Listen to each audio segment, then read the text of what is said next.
Olá a todos, aqui quem fala é o professor Caio Augusto e dando continuidade então aqui ao nosso curso de História Geral, finalmente chegamos no período medieval, aula 14, vamos iniciar um tópico fundamental para entendermos o período medieval, que é o feudalismo.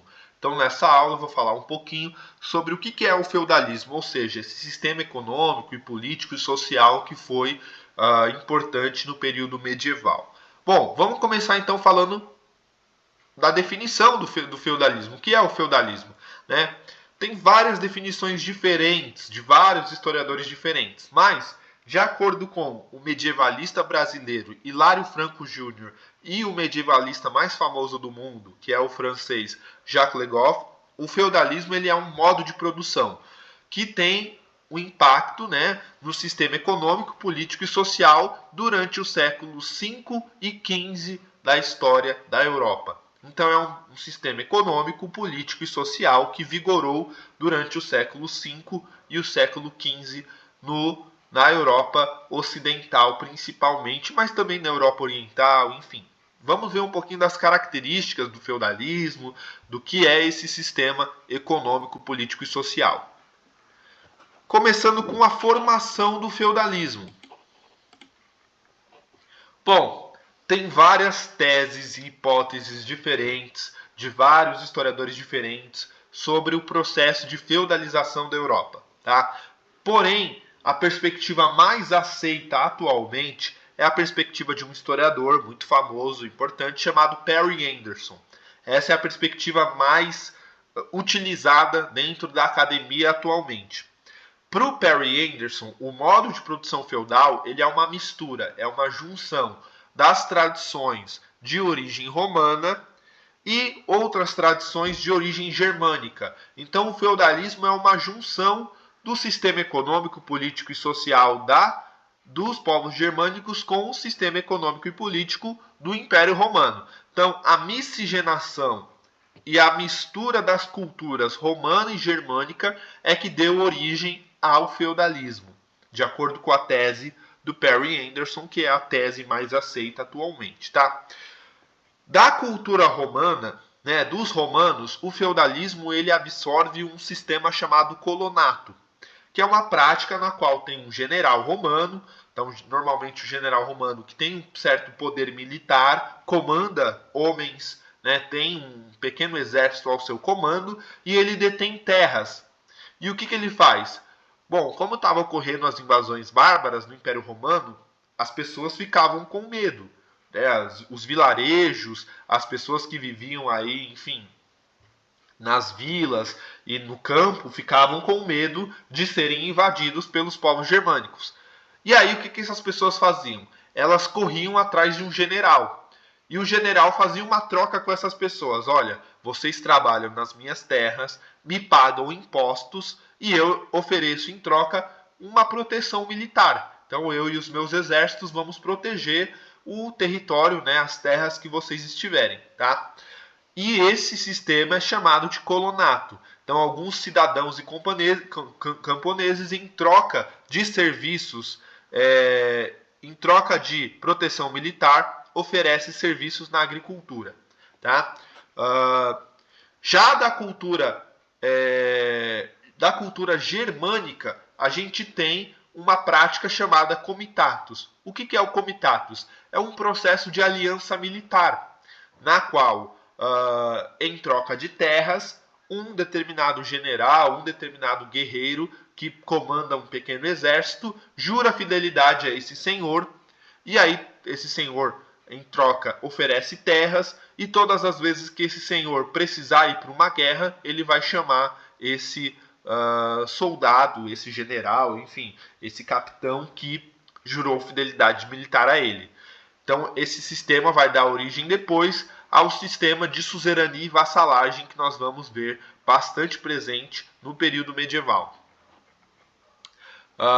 E por conta desse sistema, por conta dessa junção dessas características, enfim, dessas características tanto germânicas quanto romanas, a gente vai ter duas características no período medieval bem importantes. Primeiro, uma economia totalmente agrária e totalmente baseada na servidão, O que é a servidão? A servidão é diferente da escravidão.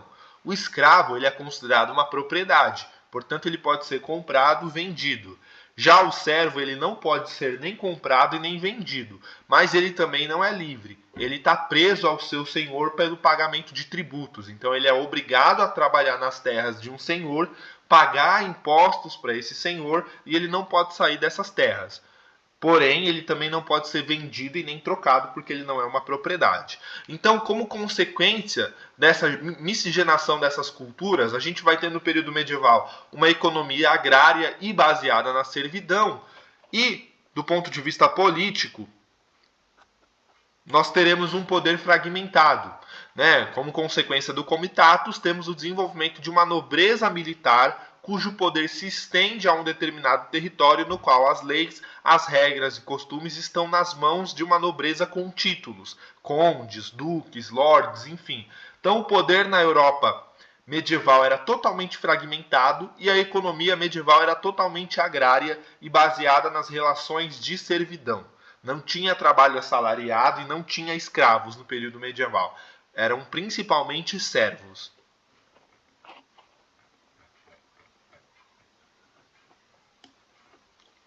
Vamos ver um pouquinho das características do período medieval. Quais são as principais características do período medieval?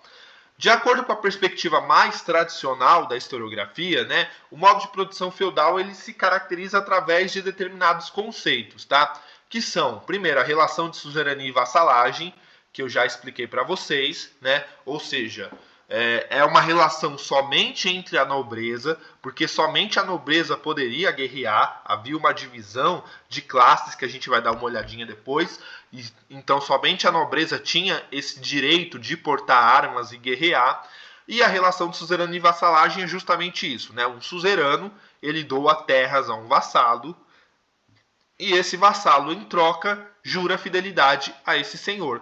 Quando esse senhor precisar ir para uma guerra ou para um combate, esse vassalo, junto com seu exército, é obrigado a seguir esse senhor. Essas relações de suzerania e vassalagem foram responsáveis pela fragmentação política do período medieval, que ficou dividido em feudos, condados, baronatos, ducados, etc. e tal. Aqui nós temos uma foto clássica de um feudo, as cidades ali, protegidas pelos muros, e ao redor das cidades você tem ali, as vilas que produziam trigo, centeio, cevada e todos os gêneros agrícolas necessários para a sobrevivência dos homens, tá? E no campo econômico se predomina, obviamente, uma relação de trabalho servil, que é o que eu falei, a servidão nada mais é do que um tipo de trabalho compulsório, na qual um servo está preso às terras do seu senhor pelo pagamento de impostos que têm nomes como corvéia, banalidades, mão morta, etc. e tal. Tá? Ele não pode ser trocado nem vendido, mas ele está preso às terras de um senhor. Então aqui eu falo um pouquinho da diferença de um escravo para um servo, isso já foi explicado. Vamos ver outras características.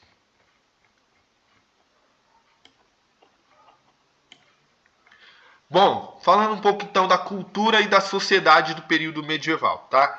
No campo cultural, a gente vai ter a hegemonia da cultura e da religião cristã sobre a sociedade europeia, tá? Então a fé cristã, ela vai dominar as artes, vai dominar a música, vai dominar a política, vai dominar a economia e vai dominar o consciente coletivo da população. Então a igreja e o cristianismo vão ter um papel fundamental nesse período.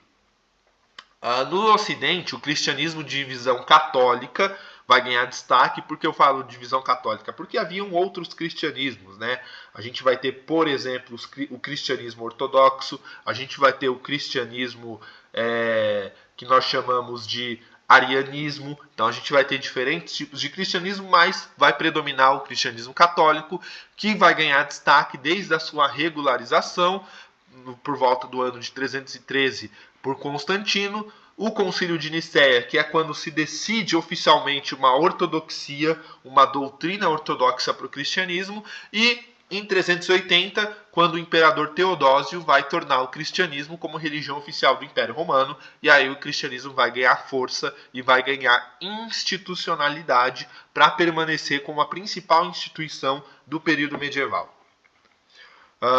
Já na tradição oriental, que vai ser predominante no Império Romano Oriental, a gente vai ter a predominância de diversos tipos de cristianismos orientais. Então, por exemplo, a gente tem lá no Egito os cristãos coptas, lá na Etiópia os cristãos etíopes, as igrejas não calcedônicas, ou seja, que não aceitaram o concílio da Calcedônia, né? Então a igreja católica ortodoxa grega, por exemplo, enfim.